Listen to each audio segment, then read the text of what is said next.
My personal view on censorship is documented. I think that artists should have the right to say whatever they feel based on their true feelings on what they see.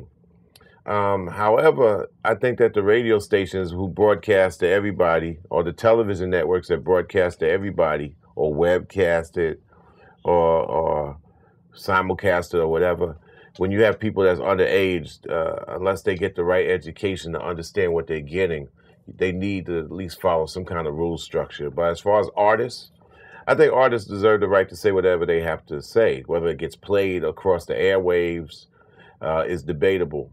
I think it's cool sometimes to have curses censored out if it goes to a younger audience, because you want younger people to understand before they get grown, they gotta, follow the rules of respect, because they will want to be respected too when they actually earn the right after 18 years of hard child learning to actually be respected in society. So every word has its place. You can't get rid of words. I don't think you can say a word cannot be used at all. Every word has its place, but you don't put everything in the same areas and the same circles as other words. So as far as censorship, I do believe that people in the professional ranks around artistry need to be as professional as always as possible. And I think the artists deserve the right to say whatever they want to say. It's just that other people have to be able to officiate that when it comes down to spreading whatever that artist might have.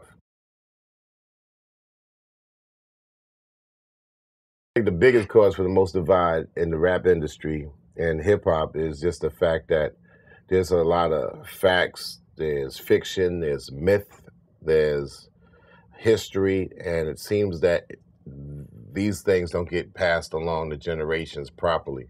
So I think there's a tremendous divide in information in rap music and hip hop.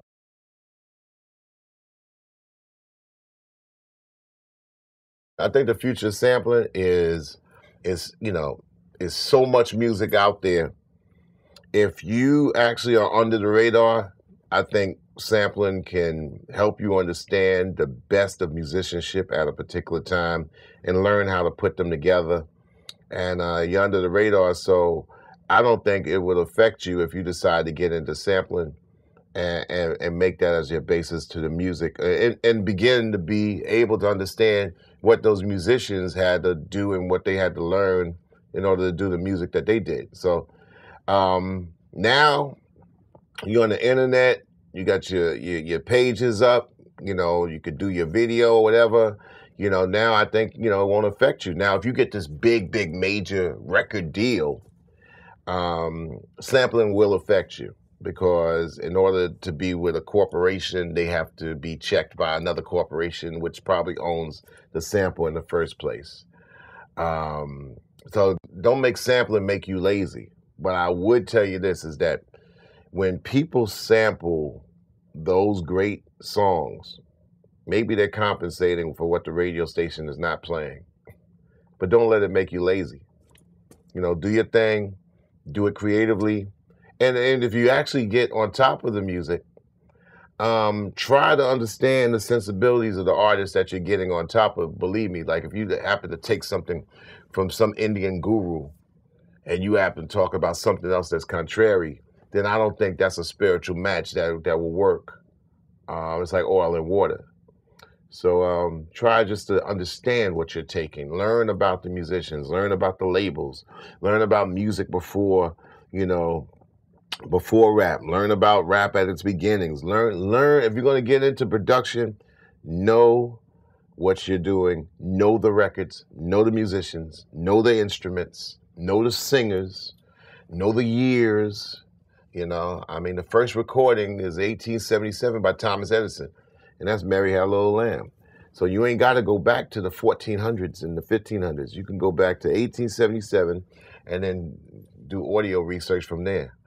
That's your whole area of sample as far as audio recordings are concerned. So the sky's the limit.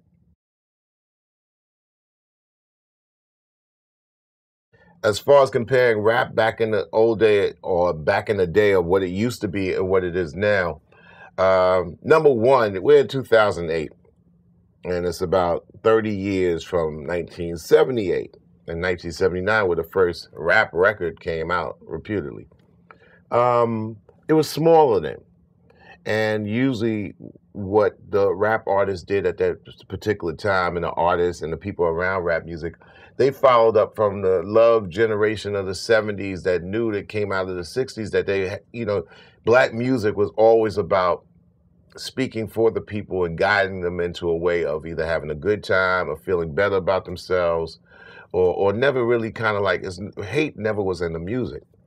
And what records first came out back in the day reflected all that. And even if the environment was real tough, R&B, which I call Reagan and Bush, comes in 1980s. And although the community was being besieged by drugs such as the crack wars and the epidemic, and just the joblessness and the homelessness and the bad health care, AIDS started creeping in. The music was always one of hope, because the music was always one of hope, I should say, going way back. So rap music was just that extension of what black music had already did for the people. I think that when that expanded and it grew and it became more kind of like representative of what was happening in the 80s, I think in the West Coast, NWA spoke to that, what was going on. Ice-T was the first to speak about the serious damage that was done in the Southern Californian area with the drugs and the guns and the gangs that took place. They were commentators. But I think the companies, who usually were people that had nothing to do with where we came from, they seized the opportunity to understand that for some reason there was this thirst of self-hate that actually got people into this shock of, wow, I'll support it. And therefore, they saw that this music, gangster music, did maybe 3 times as much in sales. It became a business motive. And that business motive had a lot of people do it just because it worked better financially, and not always from the heart. So I think even when you look in 2008, I think a lot of people are doing something that would necessarily pay off for them, as opposed to something they fully felt. And in the beginning of hip hop, it was done based on what you felt, because people saw all these things going on around them. They tried to go to a better place. I just think that much hip hop is out there today.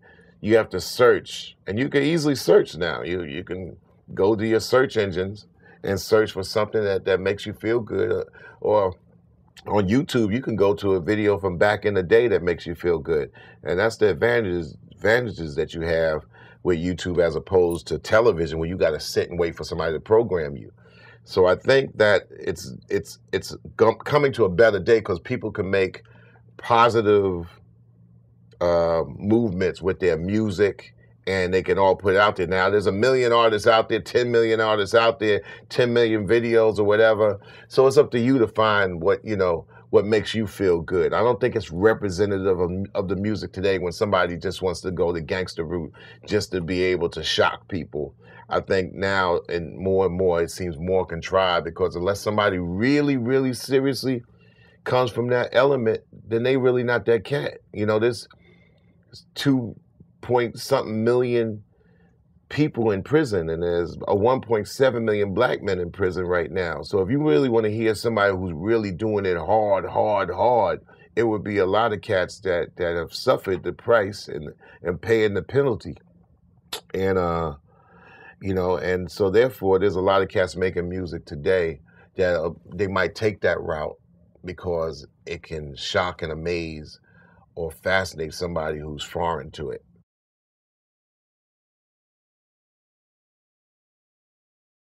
I think my voice was natural talent, God-given. I wanted to be a sportscaster. But I think when I became a performer, it was something I came with a team, and I really seriously used to get nervous on stage my first year, which really said that nobody's going to be great their first year, and I welcome that challenge.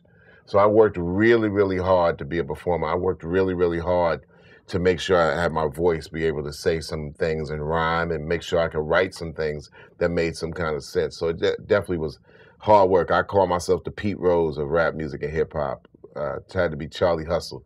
And I had a lot of role models in hip hop. You had Run DMC, LL Cool J, Grandmaster Flash and Furious 5. That's Melly Mel and Cowboy, Raheem, Kid Creole, Mr. Ness. But also, I would say that my first tour in 1987, I got great advice from Dougie Fresh. It was just the greatest rap entertainer of all time. And also Ecstasy from the group Houdini. And you could go check out the videos of Dougie Fresh and Houdini. And believe me, I mean, watching those guys do it just made me have the confidence on how I wanted to take my thing. So yeah, it wasn't natural fully, but you know, you got to work at what you do in order to stand out amongst your peers.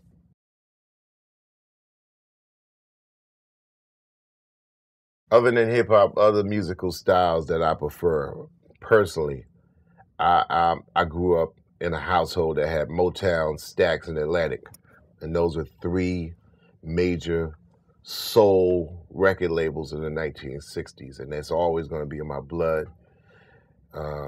As of this airing, I lost my musical godfather. That was Isaac Hayes, who I collaborated with and got a lot of mentorship from him. And he's Black Moses of Stax Records. So Stax, that's Stax. You could look up Stax Records here on YouTube. Motown, which is Berry Gordy and the movement out of Detroit. Atlantic Records, which is Ahmet Ertegun and Jerry Wexler, who also recently passed, and Nesruli Ertegun. You know, these record labels, you know, if you're familiar with the movie Ray, he signs to Atlantic, and Ray Charles signs to Atlantic in 1953. Know your history, you know, and the history of music is just very inviting to me. I'm listening to so much music out of the 50s and the 40s now. Great musicians, great people that put it down. I like the blues. I like Howlin' Wolf. And I like rock and roll from its very beginnings, and that's Little Richard, Chuck Berry, yeah, Elvis is included with that. Bo Diddley, who also recently passed, you know, and all the way up to what rock is today. Then you have areas of funk, James Brown, George Clinton, Aretha Franklin, Ike and Tina Turner, you know, Nina Simone. So to be the best hip hopper, you have to understand that hip hop, as far as musical, the DJs are an element that understand that in hip hop, it's all about the knowledge of records. Afrika Bambaataa, Grandmaster Flash, and Kool DJ Herc are the holy trinity of hip hop. These people are DJs, people, and the DJs have to have full knowledge of whatever they're playing. They not only know the records and the labels, where they come from, what year. They know the musicians on top of the labels and what the songwriters have happened to do as well.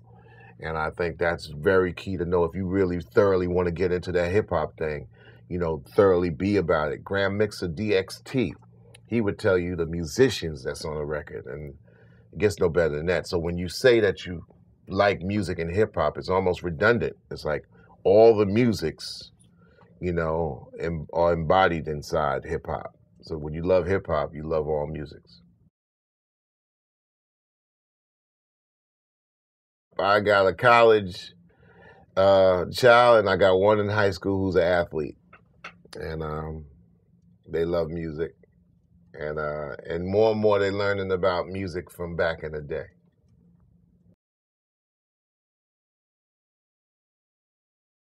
I think Guitar Hero is a fantastic introduction into playing real instruments. So you keep doing your thing on Guitar Hero. Me, myself, I don't play guitar, or I'm not a guitar hero. But in a minute, you know, I'm going to be able to let everybody know what other hero they can be. So, you know, keep doing your thing on guitar.